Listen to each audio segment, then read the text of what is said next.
রহস্যজনক বিশ্ব আশ্চর্য পিরামিডের এমন 10টি ছবি দেখাবো যেটা দিয়ে হয়তো প্রমাণ হতে পারে যে পিরামিড আসলেই এলিয়েনদের দিয়ে বা ভিনগ্রহী প্রাণীদের দিয়ে তৈরি হয়েছে।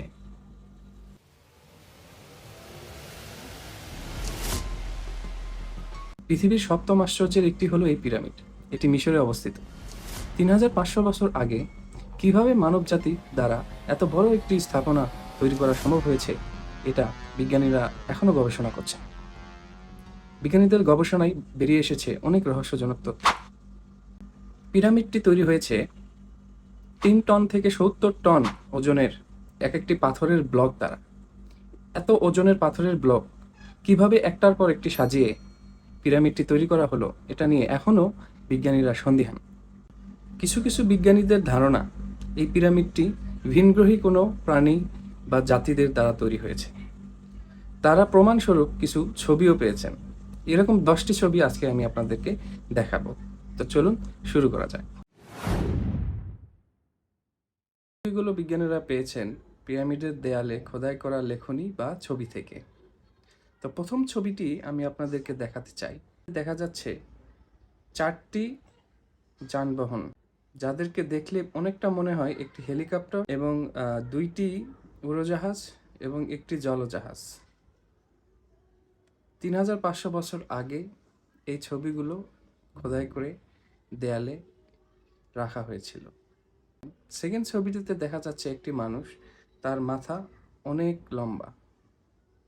বিজ্ঞানীরা অনুমান করছেন এই মাথা এটি কোনো সাধারণ মানুষের হতে পারে না, এটি এলিয়েন বা কোনো ভিনদেশী প্রাণীর।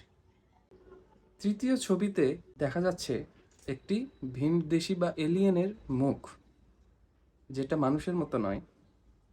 বিজ্ঞানীরা অনুমান করছেন যে এটিও এলিয়েনের একটি ছবি। পরের ছবিতে দেখা যাচ্ছে একটি মানবাকৃতির এলিয়েন খোদাই করা।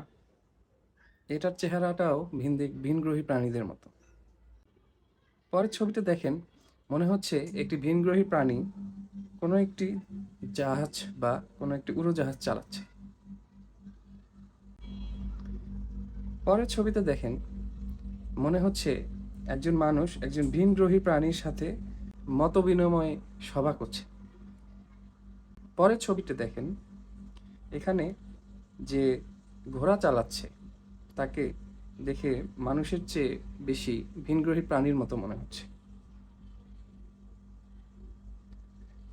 পরের ছবিতে দেখা যাচ্ছে একটি স্পেসশিপ বা উড়োজাহাজ, যেটা ভিনগ্রহী জাতিদের হতে পারে। এরপরের ছবিতে ক্লিয়ারভাবে দেখা যাচ্ছে একটি ইউএফও বা আনআইডেন্টিফাইড ফ্লাইং অবজেক্ট এর ছবি। তো এই 10টি ছবি দেখে আপনার কি মনে হয়, পিরামিড কি আসলেই ভিনগ্রহী কোনো জাতির দ্বারা তৈরি? এটা অবশ্যই কমেন্ট বক্সে জানাবেন এবং ভিডিওটি পছন্দ করলে একটি সাবস্ক্রাইব এবং একটি লাইক দিয়ে যাবেন। Thank you.